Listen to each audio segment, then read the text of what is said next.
kembali lagi di Elko Channel. Kali ini bersama saya Dila, dan tentunya saya tidak sendiri. Saya ditemani oleh Mas Ferdi selaku teknisi Elko. Halo Mbak Dila. Halo. Oke, di episode kali ini kita mau bahas salah beli booster bisa ganggu jaringan atau tidak.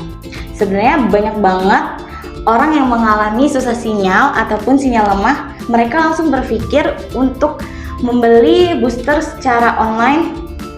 Harapannya itu sederhana, beli secara online, pasang alat, sinyal langsung penuh. Tapi kenyataannya tidak seperti itu ya.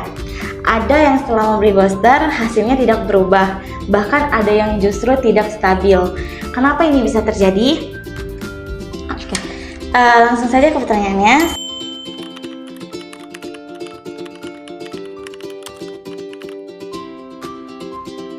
Oke, saya jelaskan ya mulai dari yang paling bawah mungkin.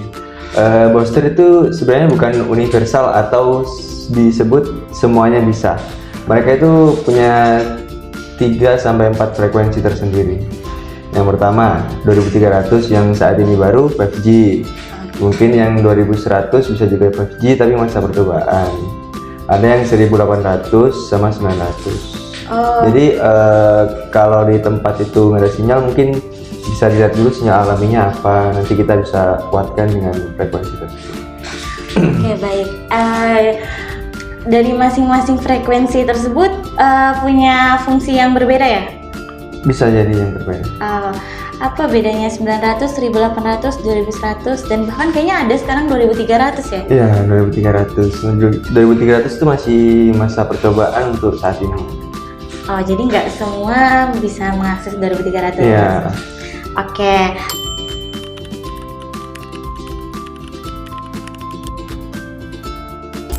.2100 sama 1800 Mbak. Gitu.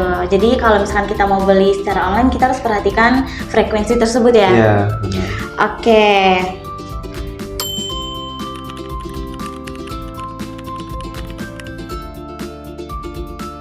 Enggak sih sebenarnya, karena itu frekuensinya berbeda dengan frekuensi yang lainnya. Satu provider itu beda frekuensi. Oke, baik. Berarti masalahnya bukan pada alat ya, Bukan. Tapi cara pemasangannya itu bisa ngaruh gak sih kalau misalkan alat tersebut tidak dapat berfungsi dengan baik? Itu kemungkinan bisa jadi 2 faktor. Ada alatnya yang nggak bisa atau cara installnya yang salah. Berarti masalahnya bukan hanya pada alat ya? Bukan. Tapi cara pemasangannya juga itu ngaruh gak sih? Bisa salah? Bisa kemungkinan salah, atau dengan pointing tersebut tidak pas ke BTS. Oke. Jadi sebenarnya pertanyaannya bukan hanya booster apa yang harus dibeli, tapi apakah kita membeli alat atau kita membutuhkan solusi sistem? Solusi sistem. Oke.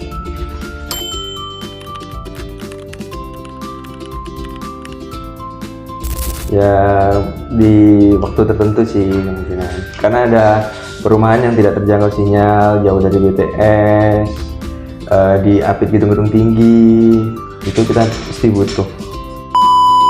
Oke, terima kasih penjelasannya Mas Ferdi. Sama-sama. Mungkin seringkali kita tergoda oleh solusi instan, padahal infrastruktur komunikasi bukan sekedar soal alat, tapi soal perencanaan.